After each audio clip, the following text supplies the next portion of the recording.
I want to put today's jobs report in perspective.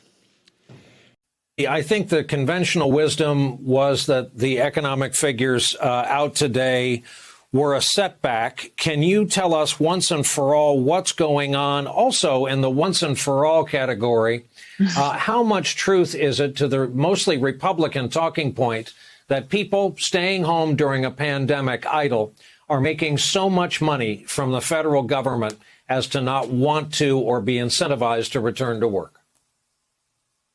Okay, well, why don't we start with that? Yes, there are some people who are being paid more money by the federal government while they're on this expanded unemployment than they would out there getting a job. But it doesn't necessarily mean there's anything wrong with that. It potentially means that this is another call to action to raise the federal minimum wage. We're absolutely on the road to recovery, but it's not a straight shot.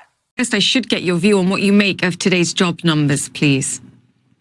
Yeah, I mean, the short technical summary is what the hell? That doesn't match anything that we're seeing in other data, other evidence. And it could be that something is going on, or it could be, a general principle when you get an economic number that doesn't really look like anything else you're seeing is to question whether there's some kind of data issue. The BLS is a totally above the board agency, but stuff happens, and people I'm talking to, there've been obviously a huge flurry of emails back and forth about this, are saying, well, maybe there's some issue with seasonal adjustments. We are seeing some problems in manufacturing, so maybe some of these chip shortages are having an effect. But I think the basic point right now is, okay, this kind of dents the narrative, certainly it dents the narrative about a runaway boom, but I think we wait and see to figure out what is really going on here. It's just so much at odds with everything else. I was going to say, one data point does not a trend make. So I want to go through some of the reasons that some of the things standing in the way of recovery. One is that the pandemic's still happening. We saw a case rise actually in April. Places like Michigan were very hard hit.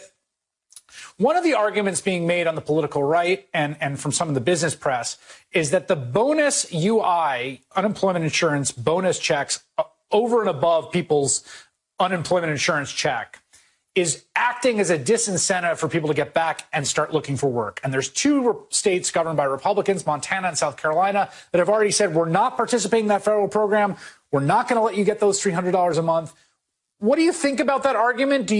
What do you think this jobs report will do to momentum for that? Well, let's start with the very first point you made, which is that the pandemic's not over. And it actually, this jobs report reflects the week of April 12th. I went back and looked at COVID cases for that week. That was the peak of our last sort of surge. And I remember sitting around that week and thinking, is the U.S. about to have another wave take off, or are the vaccines going to cap this wave? If I had been an employer, I would have thought, let's wait another week or two to see what's going to happen before I hire. So I do think there's something really going on there that's slow and important. Look, the idea that 8 million people have decided that they've lost the will to work because they're pulling in a couple $100 from UI benefits just sounds completely absurd to me. If we had seen 2 or 3 million jobs added this month, then I'd start to be really worried that maybe unemployment benefits will start to hold us back. But, there's labor demand and labor supply in this report.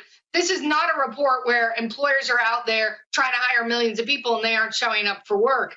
This is a report that shows that the recovery is happening slower than people expected it.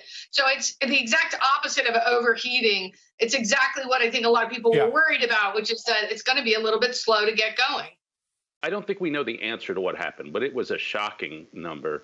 And we just have to pay attention to the fact that this could go sideways in a million ways because we're doing something really risky. We're absolutely on the road to recovery, but it's not a straight shot.